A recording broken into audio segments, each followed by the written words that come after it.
Right now, I'm challenging myself to see if I can make 128 Regulation H teams that are each different from one another over the course of 128 days. Why 128, you might ask? At the end of the 128 days, we're going to do something special where we battle every team against each other in a single elimination bracket to see which team emerges on top. There will be some competitively strong teams, there will be some gimmick teams, and there will be some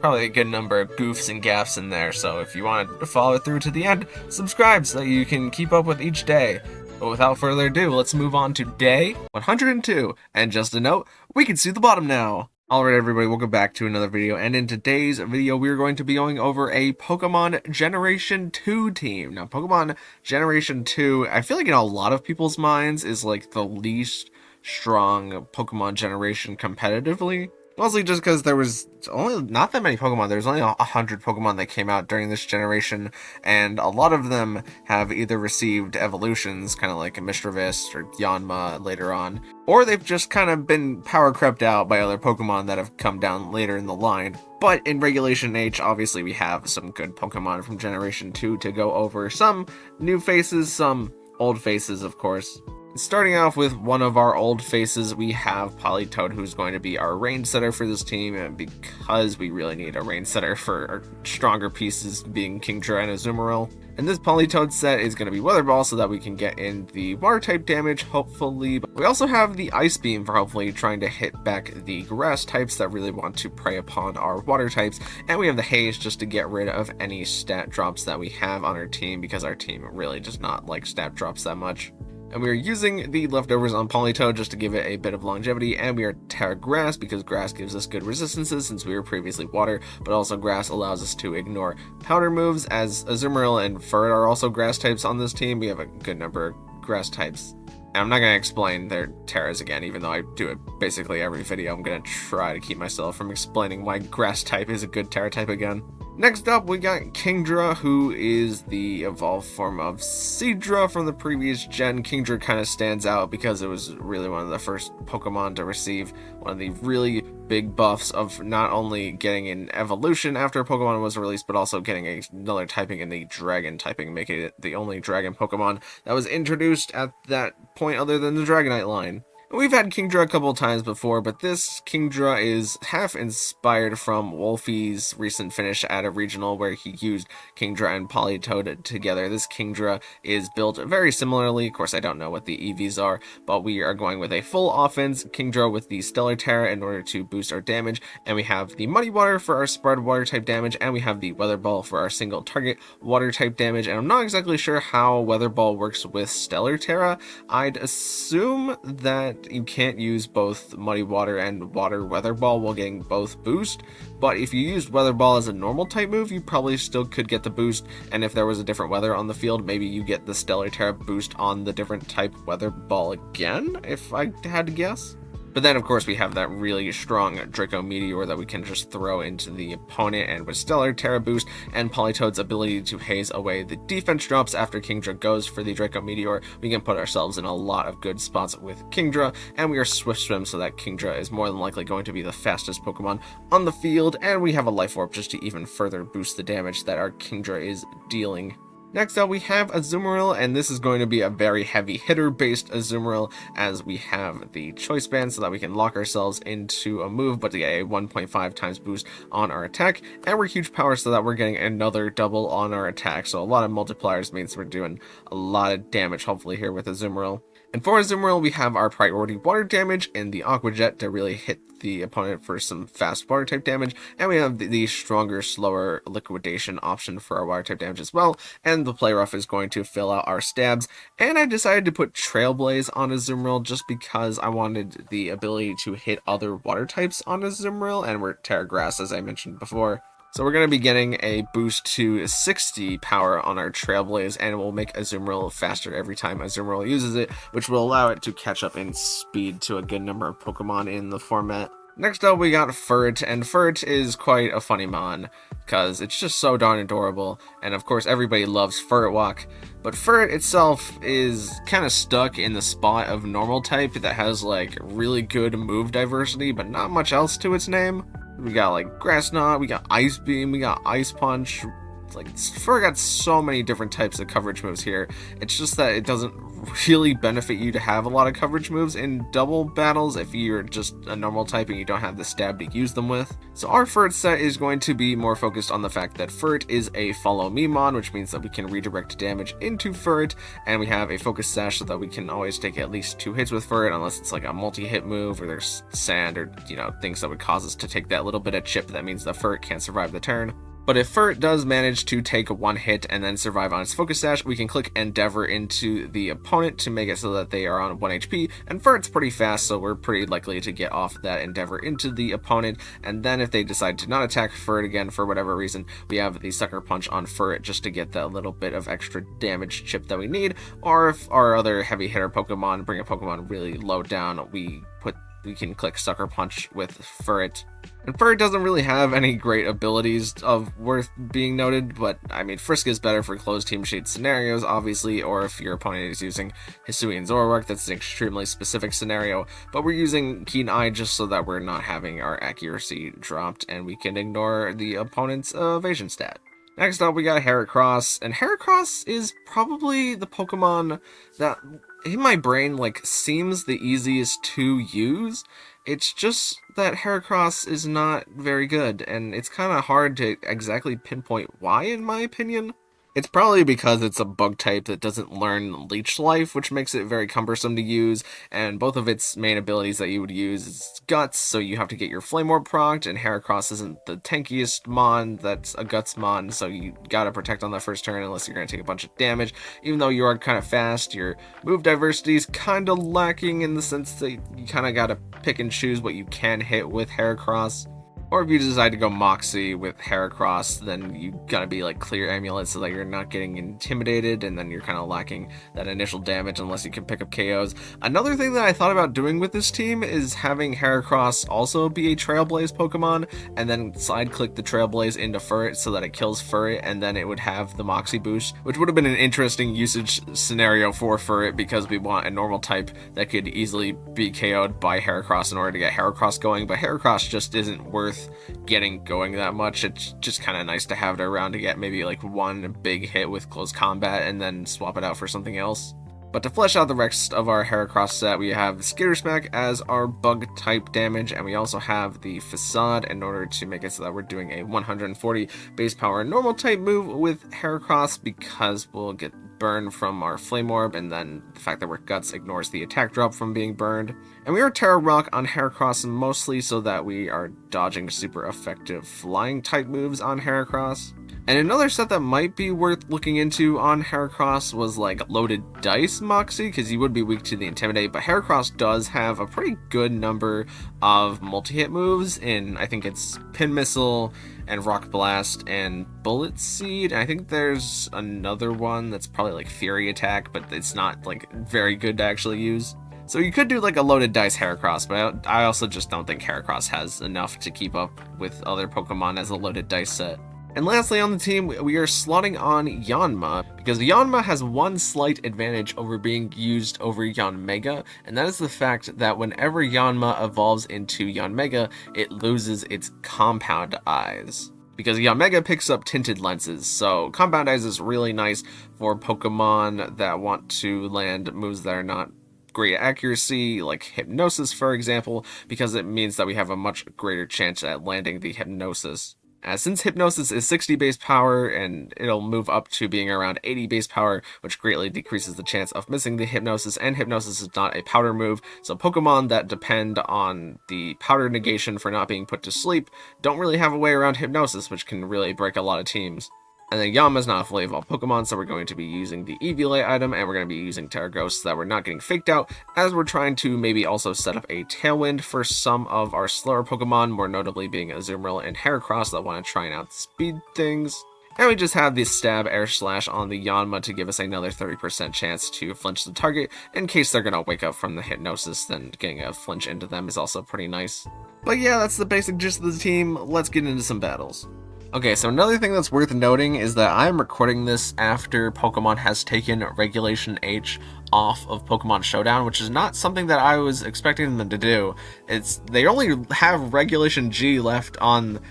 Pokemon Showdown right now, which they kept like Regulation D and Regulation F up for like forever, so I'm kind of surprised that they immediately removed Regulation H from the website. But what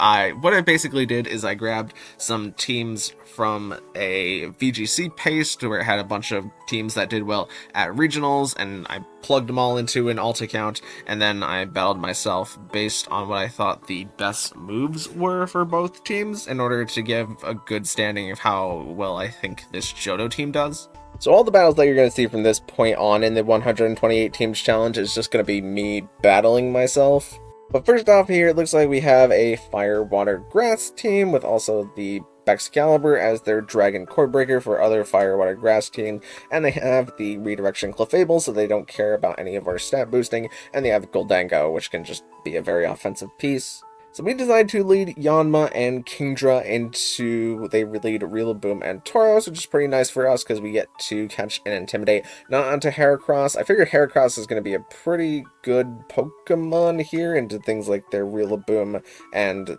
their Excalibur that they have in the back. And unless they were leading Volcarona, they didn't have great pressure into our Yanma, but you should really never bring Volcarona to a team that has like 3 water types unless you're really trying to gamble in the Quiver Dance Giga Drain strategy. But we swap in Heracross immediately here in order to get our Flame Orb activated, and the Fake Out does quite a bit of damage to Heracross considering it's just a 40 base power move. But Heracross gets the burn off after getting some Grassy Terrain recovery, and we get to put to sleep Tauros. We Air Slash the Tauros, but Tauros wakes up on turn 1 and gets Raging Bull damage into Heracross, but we get a pretty good Facade into Clefable, and Clefable reveals that it is Citrus Berry, so it's not going to be taken out by another Facade, even though I think the Grassy Terrain healing would have pushed it over the hedge. We decide to protect with Heracross here in order to try and Hypnosis the Clefable so that we can stop the Clefable from redirecting into the Pokemon that we actually want to Hypnosis, which is Tauros, because it's the big damage on the field right now. But unfortunately, we missed the Hypnosis, which is not great. I decided to swap in Furt here, maybe for the sack, but also to try and get an Endeavor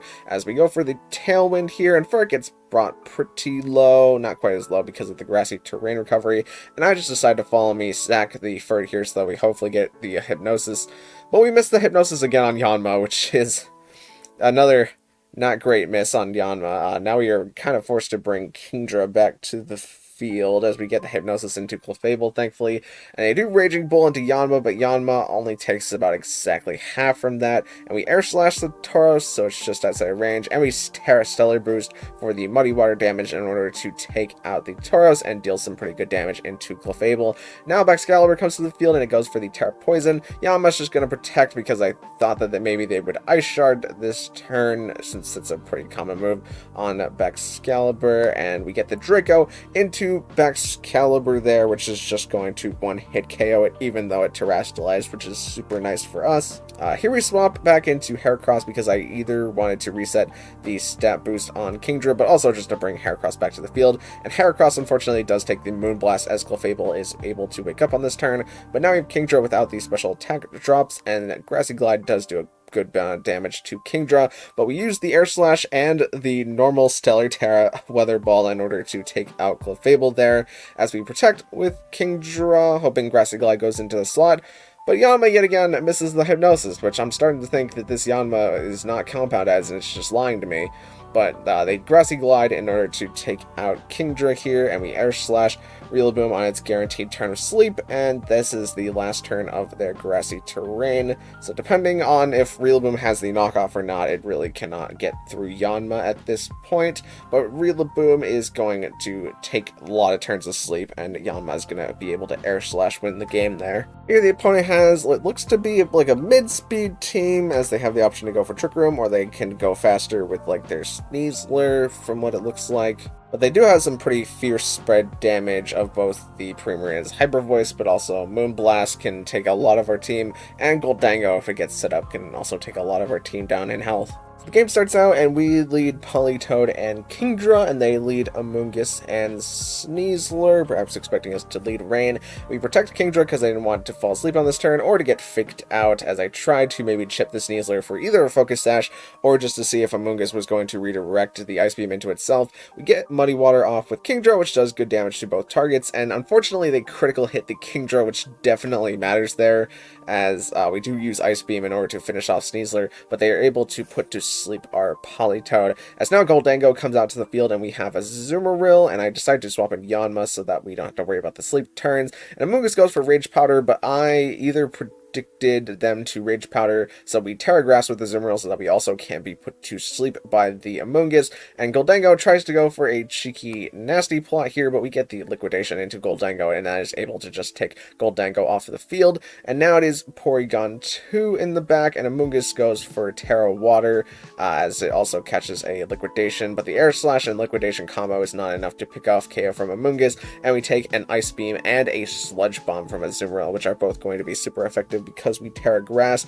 So now it's just Yanma and Politoed left, and we put to sleep the Porygon 2 as Amoonguss puts to sleep our Yanma. So now it's just a war of the sleeping Pokemon, but because we lost Azumarill kind of quickly, we can't reset up our Rain, which means that our Weather Ball would technically do more damage, because not only would it be doubled, but it would also be stabbed, even though it's going to be resisted by Amoonguss here. Yanma wakes up here, and we get the Air Slash into Amoonguss, and we get the Weather Ball into it in order to take it out, but Porygon 2 gets the wake up, and it goes for Ice Beam into Yanma, and unfortunately that is enough to take out Yanma, and at this point the Porygon 2 has Recover, so Politoed probably can't defeat it. So if I was to play this game back, I think what I probably would have done is I would have used the Terra Stellar with Kingdra in order to Terra Stellar Draco Meteor into the Amoonguss, and then have Politoed try and haze away the drop from the Draco Meteor. Because even if we still catch the crit there from the Sneasler onto Kingdra, it's a lot easier to win the game whenever Amoonguss wasn't putting us to sleep on all of our mons.